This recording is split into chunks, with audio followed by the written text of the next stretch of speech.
historia es una magnífica oportunidad para conocernos y entendernos como personas y sociedad. Estudia lo que ya sucedió y trata de vincularlo con el presente. Científicamente, la historia se analiza con las teorías disponibles, así que el estudio del pasado se modifica a medida que van cambiando las reflexiones o teorías del momento.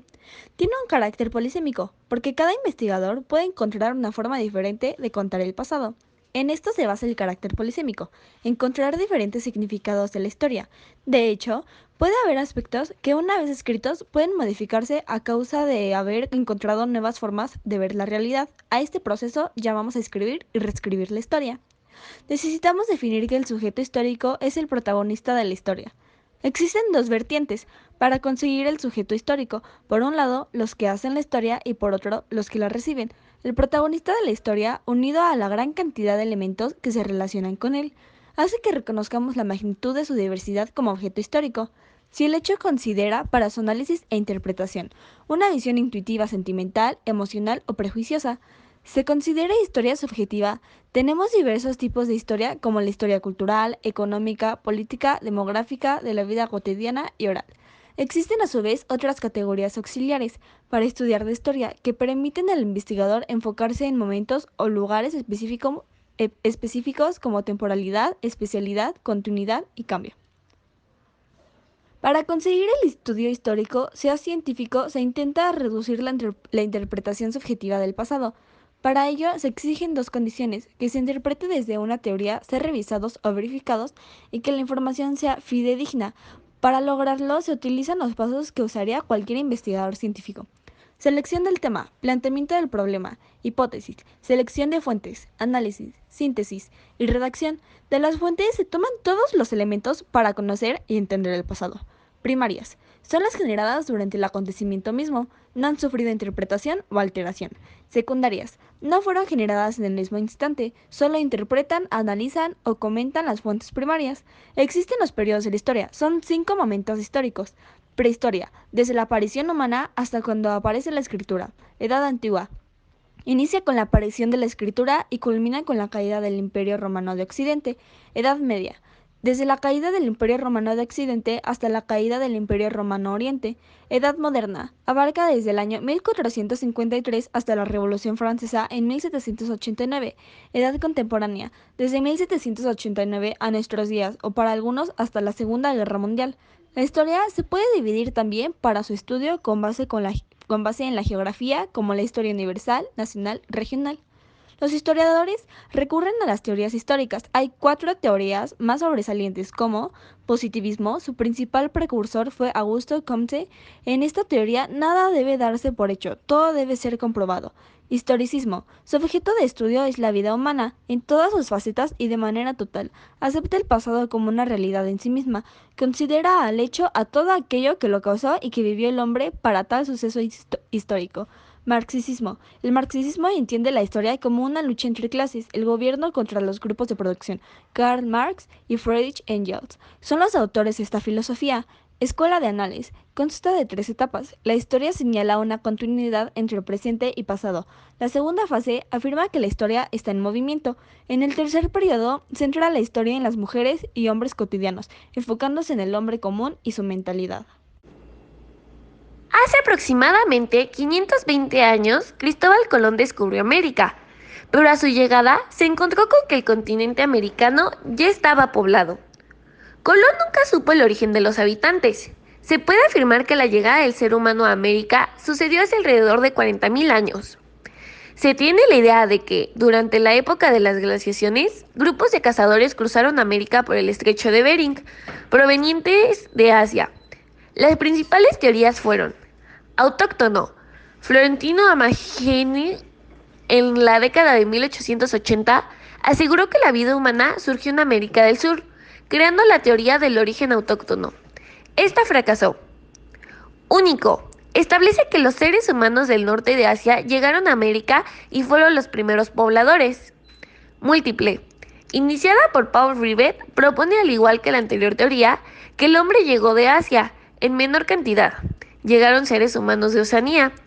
Es la más aceptada de entre las 3 mencionadas.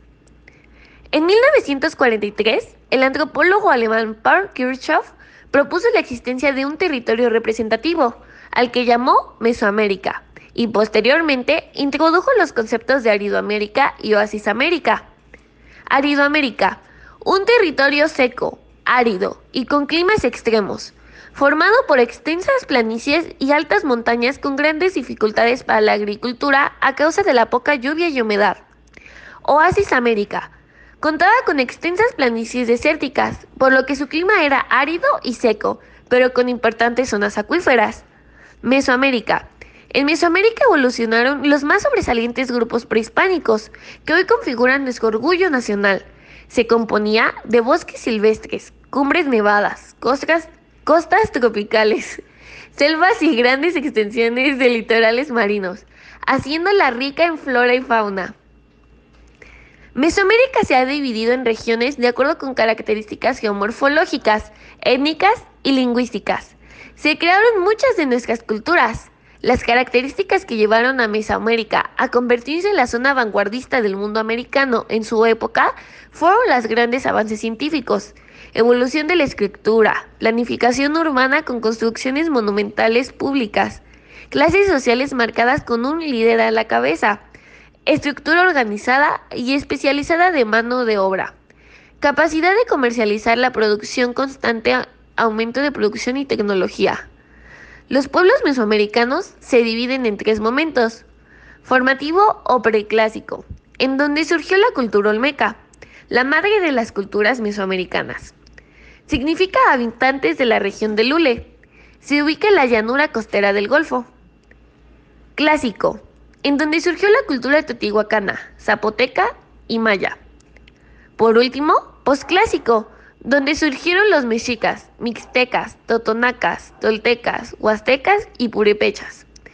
En el clásico teotihuacano, cuyo nombre lo asignaron los aztecas, significa ciudad de los dioses.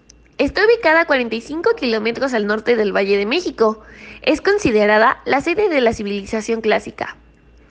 Clásicos zapoteca, instalados al sur del Valle de Oaxaca, vivieron hace 2500 años. Su nombre de origen náhuatl significa habitantes del lugar de zapoteco. En el clásico maya estaba dividido en tres áreas: sur, centro y norte. Los mayas fueron de las culturas más sobresalientes. En el periodo posclásico se ve reflejado en las siguientes culturas prehispánicas. Mixteca. Se divide en Mixteca Alta y Mixteca Baja. Tenía su propia forma de escritura y se apoderaron de Monte Albán. Totonaca. Se ubicaban en la zona costera de Veracruz y norte de Puebla. Tolteca. Se dice que vivían en los alrededores de su capital, Tolán, Xicocotitlán, y su nombre significa maestros constructores. Huasteca. Sus orígenes se remontan al año 100 a.C. Hablaban el huasteco, de origen maya. Vivían por tierras bajas y cálidas a orillas del Golfo de México. Purépecha. Habitaron las riberas de las islas del lago de Pátzcuaro en Michoacán. Era el grupo más poderoso y al que nunca pudieron someter los mexicas. Saliendo de Aztlán, hoy Nayarit, en el año 1160, los aztecas se dirigieron al lugar indicado por su dios Huitzilopochtli. Según la leyenda, sus sacerdotes los guiaron, llegando a la Cuenca de México en el siglo VIII. Se establecieron en Chapultepec, pero las tribus que ya ocupaban el lugar no los recibieron bien, por lo que de nuevo se pusieron en camino. El 18 de julio de 1325 encontraron Texcoco y ahí se establecieron. La nueva ciudad fundada recibió el nombre de México en honor de su dios Huitzilopochtli. Desde entonces dejaron de ser aztecas para convertirse en mexicas. Todo empezó cuando el Imperio Mexica inició a mediados del siglo XII, con la llegada de un grupo nómada a la Cuenca de México. Este grupo no contaba con más riquezas que su irrompible. Su lengua, religión, dominaban desde el Golfo de México hasta el Océano Pacífico, y desde el norte de México a Guatemala. Cuenta la leyenda que, tras años de errar desde Aztlán, el pueblo mexica encontró cobijo en un islote muy cercano a la ribera del lago Texcoco. Ahí, en el año 1325, se vislumbró la reencarnación del dios Huitzilopochtli sobre un nopal devorando una serpiente. Esta señal para los mexicas definió a la gran ciudad de Tenochtitlán, lugar que se convirtió en uno de los pueblos mesoamericanos más poderosos de su época. Con avanzada ingeniería de sus habitantes y su gran inteligencia también, soportaba enormes templos, canales, calzadas, palacios y jardines que embellecían la capital azteca. En el momento en que los españoles llegaron, ya había pueblos indígenas con las mismas intenciones que los de los europeos, conquistar a los mexicas, especialmente los que aún se mantenían libres y fuera del imperio mexica. Los mexicas nunca conquistaron Tlaxcala, Cualcan, Mestitlán, el área maya, el norte de México y a los purépechas. Pero ahora pues les voy a hablar un poco de la historia de nuestros conquistadores, los españoles. Empezaré contando estos hechos con la caída de Constantinopla, que fue el causante por lo que decidieron viajar a otros lugares y encontrar América. Ante los turcos otomanos en el siglo XV, trajo a Europa la dificultad de adquirir mercancías asiáticas directamente de aquellos países a costos aceptables. La única manera de conseguirlas era por Alejandría, con precios demasiado caros. Ansiosas las naciones europeas buscaban nuevas y otras rutas marítimas a Asia. Sabían que quienes lograran descubrir dichas rutas podrían enriquecerse monopolizando casi todo el comercio asiático. Portugal empezó esta labor de búsqueda de rutas, dando un rodeo por la punta sur de África. Mientras tanto, España, que se encontraba en el dominio musulmán desde el año 711 después de Cristo, estaba en permanente lucha contra estos, pues los musulmanes buscaban introducir el Islam en la Europa cristiana. Para los españoles militares, luchar por los ideales cristianos era un honor y reconocimiento. ¿Y quién lo diría? Un hecho nos lleva a otro. Ahora les contaré un poco del gran explorador que encontró América y él nunca lo supo, jamás. Fue a la tumba pensando que había llegado a la India. Pero no nos adelantemos, les contaré la historia desde el principio de Cristóbal Colón. Cristóbal Colón, aproximadamente entre los años 1483 y 1485, le propuso a los portugueses seguir una nueva ruta. Los portugueses no estuvieron de acuerdo, ya que en ese tiempo poseían un tramo marítimo conocido y seguro para ellos. Aún así, no ignoraron la idea de Colón por completo. En 1485, Colón se trasladó a España y decidió probar suerte y se trasladó a Castilla. En enero de 1486, la reina lo recibió. Colón le comenta sus grandes y un poco descabellados planes para esa época, pero ella lo hace esperar para obtener una respuesta. Cristóbal Colón no se dio por vencido, no era el tipo de persona que se rendía fácil, así que en 1491 volvió a proponerle a la reina su viaje, pero nuevamente ella le pidió que esperara. Finalmente, para abril de 1492 se acabó la espera para Colón y logró firmar las capitulaciones de Santa Fe. En dichas capitulaciones se nombró a Colón almirante en todas las tierras que lograra descubrir o que ganara. También se estableció que obtendría el 10% de toda la mercancía adquirida y ostentaría el título de don. Colón consiguió amigos marinos como Alonso Pinzón, los hermanos Vicente y Francisco Pinzón, sin olvidar a Pedro Vázquez. La reina Isabel le dio 3 carabelas, llamadas La Niña, que estaba al mando de Vicente Ñáñez, La Pinta bajo la responsabilidad de Martín Alonso y La Santa Marina dirigida por el mismísimo Colón. Ya preparado con su tripulación y sus embarcaciones, inició su gran y esperada travesía, la cual recorrería por 4 ocasiones a lo largo de su vida. Fue una de las mejores cosas que le pasó a Colón en su vida. Pero después de un tiempo, de las expediciones de Colón, los reyes católicos siguieron enviando naves para colonizar las nuevas tierras. Una de ellas fue la embarcación de Américo Vespucio, quien fue el encargado de entender que no eran las Indias, sino un continente distinto. El continente que hoy en día se llama América se le dio este nombre gracias al hombre que descubrió estas tierras.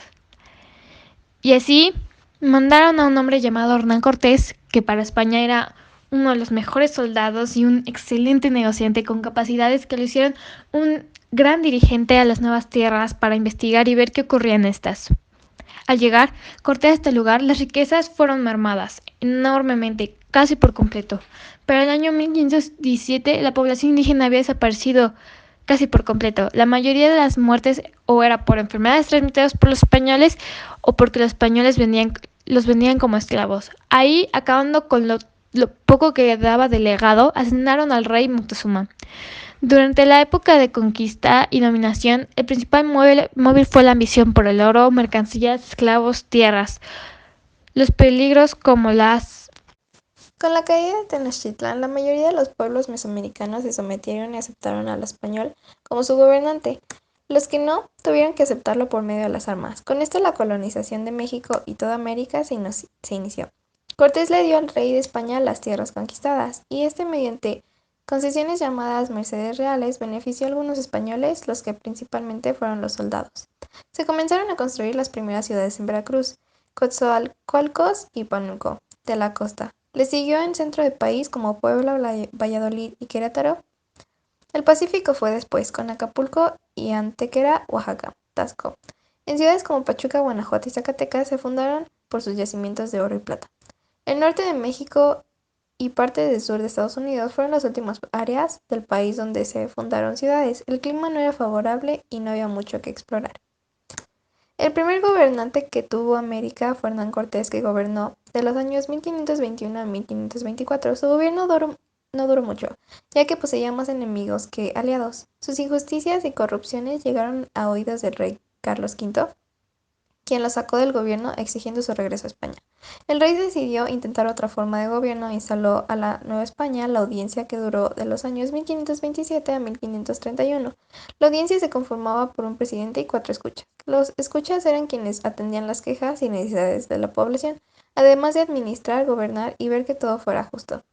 A los miembros de la audiencia, como Cortés, también les corrompió la avaricia y el abuso inhumano hacia los indígenas, lo que hizo que los obispos los denunciaran ante el rey, terminando así por destruirse. La segunda audiencia de 1531 a 1535 hizo un gran papel, ya que le quitó el poder a los conquistadores y protegió a todos los indígenas. Sin embargo, años después, el rey decidió nombrar un representante suyo en la Nueva España, al que llamó virrey. El virrey era alguien muy cercano al rey. Se encargaría de presidir la Real Audiencia, resolver los aspectos administrativos, designar obispos, arzobispos y conducir las guerras necesarias para seguir conquistando. El primer virrey de la Nueva España se llamaba Antonio de la Mendoza y Pacheco. Hubo un total de 62 virreyes. ¿Puedes creerlo? Los españoles introdujeron un gobierno centralizado y autoritario, asegurando el derecho de propiedad sobre la tierra y el gobierno justo de los habitantes. A este se le llamaba jerarquía y estaba formada así: Rey, Consejo de Indias, Virrey, Jefe Máximo, Gobernador, Capitán General, Presidente de la Audiencia, Superintendente de la Real Hacienda, Vicepatrono de la Iglesia, Audiencia, Gobernadores de provincia, corregidores, alcaldes mayores, ayuntamiento de cabildo, gobierno de la República de Indios. El virreinato había 4 razas establecidas: española, indígena, negra y asiática. En la Nueva España los españoles eran los únicos privilegiados. Junto con el mestizaje surgieron otros grupos sociales al mezclarse con la raza negra. Por ejemplo, los indígenas, que eran nativos de la Nueva España, españoles nacidos en la península ibérica, criollos hijos de los españoles nacidos en América, negros nacidos en África, asiáticos, chinos y japoneses. De ellos nacen mestizos, mezcla de español o criollo con indígena, zambos, mezcla de indígena y africano, cambujos, mezcla de indígena y asiático, moriscos, mezcla de español y mulato, castizos, mezcla de español y mestizo, mulatos, mezcla de español y negro. Antecedentes de la independencia de México. La Ilustración se desarrolló en Europa desde finales del siglo XVII, en Francia e Inglaterra con los pensadores Rousseau, Montesquieu y Voltaire. Ellos buscaban el desarrollo de la ciencia y el conocimiento a partir de la razón, con el fin de hacer llegar la educación a todas las esferas sociales. También publicaron la enciclopedia, con lo que hicieron más accesible y más fácil el conocimiento para todos. Se pretendía contrarrestar la ignorancia y el dogmatismo religioso católico. Las enciclopedias proponían gobiernos dirigidos por el pueblo y exaltaban la libertad, el respeto a los derechos humanos y democracia. Los criollos, discriminados por el gobierno, ellos contaban con la educación y recursos para adquirir literatura que se consideraba prohibida. Ellos, al tener acceso a la información del mundo, rompieron el aislamiento de la Nueva España. Algunos acontecimientos que favorecieron la independencia de México fueron, por ejemplo, la independencia de las 13 colonias. En 1776, las colonias norteamericanas se organizaron para luchar por su independencia, que se quería declarar el 4 de julio del mismo año. Estaban cansados y molestos, desesperados por las condiciones limitadas que les imponía la corona. Los Estados Unidos de América se reconocen independientes en 1783, mediante el Tratado de París. Su triunfo demostró al mundo, especialmente al resto de América, la efectividad de la implementación de nuevas reformas democráticas. Revolución Francesa. Molestos por el ineficiente gobierno, los franceses deciden formular una nueva constitución en la que el rey rebajaba a representar solo el poder ejecutivo y se limitaba el poder de la Iglesia y la nobleza. La gente promulgó una carta magna que contenía la Declaración de los Derechos del Hombre y del Ciudadano. Se levantaron en armas y llevaron a la guillotina a sus monarcas. Se impuso la dictadura militar con Napoleón como emperador, lo que inició una fuerte ofensiva para someter otras naciones como España. Crisis de España. Todo inició cuando la dinastía Borbón llegó al poder y encontró sus arcas en quiebra. Para poder recuperarse, implementó impuestos injustos a las colonias novohispanas. Napoleón invade España después de la abdición de los reyes españoles. Carlos IV y Fernando VII. Napoleón coronó como rey de España a su hermano, José. El pueblo inició una lucha contra la ocupación y comenzó a gobernarse mediante juntas provinciales. América imitó a los españoles y creó sus propias juntas provinciales, una junta central, aclarando que en ella solo participaban los peninsulares. Al criollo ni siquiera se le consideró para asistir. La postura vigente era considerar que América debía seguir bajando dependencia de España, que a su vez esperaba el regreso del rey. La guerra contra Napoleón se extendió hasta 1814. La Nueva España deseaba ser libre, independiente y capaz de tomar sus propios riesgos. España misma estaba debilitada por las guerras contra Inglaterra y Francia, y por lo de debatirse entre el dilema de continuar siendo una corona o convertirse en una república. Las decisiones de los ciudadanos que lograron la independencia de las 13 colonias y la Revolución Francesa animó a los novohispanos para buscar una nueva emancipación definitiva. El problema era que Nueva España aún no sabía cómo hacerlo. También hubo antecedentes internos a la independencia de México. Las tensiones políticas y económicas se intensificaron. Acciones internas contra España. Las colonias se convirtieron en proveedoras de materias primas y mercado cautivo para los productores de origen peninsular. Los criollos vieron en la invasión napoleónica una esperanza de llegar al gobierno de Nueva España. Incluso pensaban que podían liberarse de los peninsulares y hacer lo suyo en el virreinato. Como los españoles impedían la posibilidad de ascenso a los novohispanos, el descontento aumentó. Las reformas españolas lograron el contento económico de los novohispanos, pero no el intelectual. España empezó a perder el control del comienzo de la exportación. Las colonias empezaron a buscar su propio negocio con otras potencias y denunciaron a los comerciales españoles por las operaciones y el saqueo que habían vivido. Los indígenas fueron los más afectados. Sus tierras comunales fueron absorbidas por las haciendas y ranchos de expansión. Con la abdicación de Fernando VII, la corona española dejó sin dirección a la colonia. Se iniciaron conjuras y conspiraciones contra la península española en la Ciudad de México en 1808. Valladolid fue escenario de una de las conjuras más fuertes. La conspiración que dio fin al gobierno español fue la de Querétaro, que tuvo como protagonista a José Fortier de Domínguez, la junta integrada del corregidor Miguel Domínguez, Ignacio Allende y Juan Aldama. Allende fue el encargado de invitar al cura a unirse al que llamaban su grupo de reflexión literaria. Miguel Hidalgo y Costilla aceptó unirse al movimiento en septiembre de ese mismo año. Hidalgo tomó como la iniciativa de levantarse en armas en la madrugada 16 de septiembre de 1810. Tenía un grupo de 80 presos en el cual había liberado. Se sumaron de inmediato al exhorto de luchar contra los gobiernos opresivos con 600 hombres armados de lanzas y machetes. Se inició la lucha de la independencia.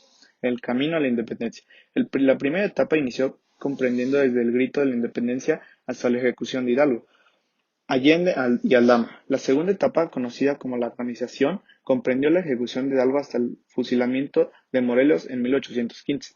Las ideas insurgentes se estructuraban en el cuerpo político, los sentimientos de la nación y la Constitución Apatzingán. La tercera etapa fue la resistencia y concluyó con la independencia el 28 de septiembre de 1820.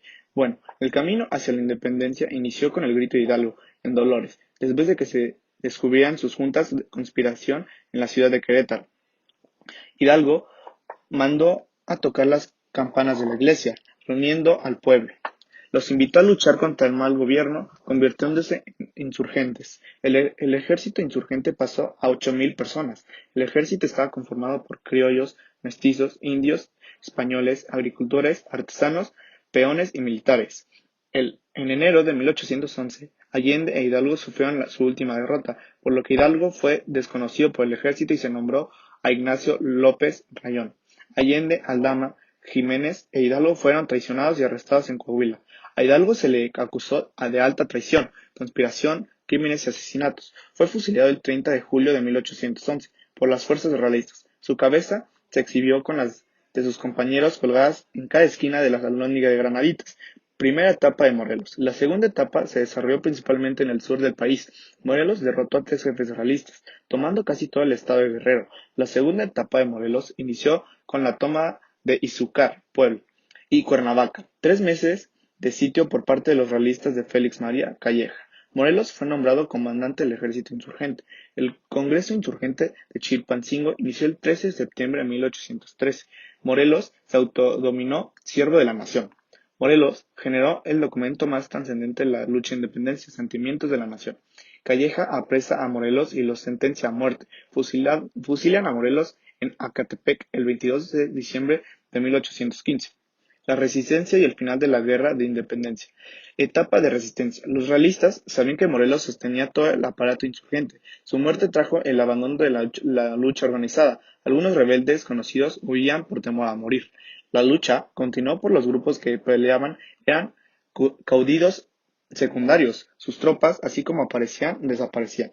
Calleja ofreció el indulto para evitar más muertes y hacer más rápido el regreso de la paz nacional. Muchos lo aceptaron mientras otros murieron en su persecución. Guadalupe Victoria en Veracruz y Vicente Guerrero en las montañas del sur mantenían viva la llama de la esperanza emancipadora. El primero ya tenía experiencia de luchar bajo órdenes de Galena y Morelos. A Guerrero también lo reconocieron y le siguieron muchos adeptos. Además, contaban con varias victorias que le permitieron ser nombrados jefe de la tropa sureñas en 1816. Características de la Nueva España al llegar a la independencia. Las constantes guerras en búsqueda de la independencia habían mermado considerablemente su economía y afectado su forma de vida. Con la guerra, el comercio exterior se hizo imposible, además de no tener nada que exportar. No habían con quién admitir importaciones. Asimismo, no había control de los puertos por los constantes ataques de los insurgentes. La iglesia se encontraba en crisis, no pagaban los diezmos, el ahorro disminuía, y no había entradas mejoras de las finanzas. Las emancipaciones mexicanas. La Constitución de Cádiz fue una suma importancia para la independencia americana. Sus conceptos y contrarios a las creencias feudales. Desvalorizaban las creencias divinas y sus dogmas e igualaban los seres humanos, comunes con la nobleza y el clero, y los funcionarios y gubernamentales. Además, permitían la libertad de imprenta, promovían la libertad de comercio, erradicaban la Inquisición para quitar el poder a la Iglesia, tenían sobre la vida del hombre. Y lo más importante, el pueblo podía llegar al Parlamento mediante el voto. La consumación de la independencia. El virrey Calleja deseaba conseguir la paz y tranquilidad de vivienda en otros tiempos. Los enfrentamientos entre realistas e insurgentes no cesaban, especialmente en el sur, con lo que no se encontraba con la aparición del rey de España Fernando VII, quien, presionado por los liberales, decretó la actividad de la Constitución de Cádiz, que había quedado sin función desde 1814. La noticia llegó a la Nueva España el 26 de abril de 1820. La conjura de la profesa, el virreinato, había pensado con cordura aceptarían la independencia, pero un grupo de eclesiásticos que dirigían Matías de Monteagudo y otros ricos propietarios no estaban de acuerdo. Se reunieron en el tiempo de la profesa de la Ciudad de México para fabricar un plan que les permitiera vivir como antes. Lo hacían. Decidieron esconder el contenido de la Constitución española y seguir afirmando la ausencia del rey, para dejar de poder aún en manos a Apodaca. Buscaron además a las personas idóneas para gobernar, una persona a quien confiaba la gente. El alto clero y los gobernantes lo encontraban en el coronel Agustín Iturbide, que vivía en una ciudad sin ejercer funciones militares. Iturbide le aseguró al virrey que terminaría en 3 meses con Vicente Guerrero. Con este fin se estableció en Telopan, donde recibió tropas de Tejupilco, Tamastepec y Celaya. Luego salió a combatir a Guerrero y asenció con 2.500 hombres a su mando. El plan de Iguala. A Iturbide envió una serie de cartas a Guerrero exhortándolo a adherirse a él a luchar contra la corona española. Sin embargo, el líder insurgente le responde diciendo que él debería unirse a la causa rebelde basada en la pureza de la conciencia y agregó que a él le gustaría morir luchando por la libertad. La tercera carta invitaba a Guerrero a Chilpancingo para una entrevista. La misma iba acompañada con el plan de independencia de la Nueva España, conocido ahora como el Plan de Iguala. Reunidos en Acatepán, Guerrero puso sus tropas bajo el mando de Iturbide y le reconoció como primer jefe del Ejército Nacional. Sellaron este pacto con un abrazo que pasó a la historia como el abrazo de Acatepán. El 24 de febrero de 1821, Iturbide reunió a su tropa en Iguala y les dio a conocer el contenido de la Declaración de la Independencia de México y la emancipación absoluta de España o cualquier otra nación. Se formó el ejército de las tres garantías. El pueblo en general lo tomó con desconfianza al principio, pero luego aclamaron a Iturbide como libertador de la patria. El 28 de septiembre, día de la independencia de México, se eligió una regencia con Iturbide como presidente electo y se redactó el Acta de la Independencia del Impreso Mexicano, declarando la soberanía de la nueva nación, relaciones amistosas con las demás potencias y quienes sostendrían a toda costa su independencia. Así nació la nación mexicana independiente, después de 300 años de ser colonia española.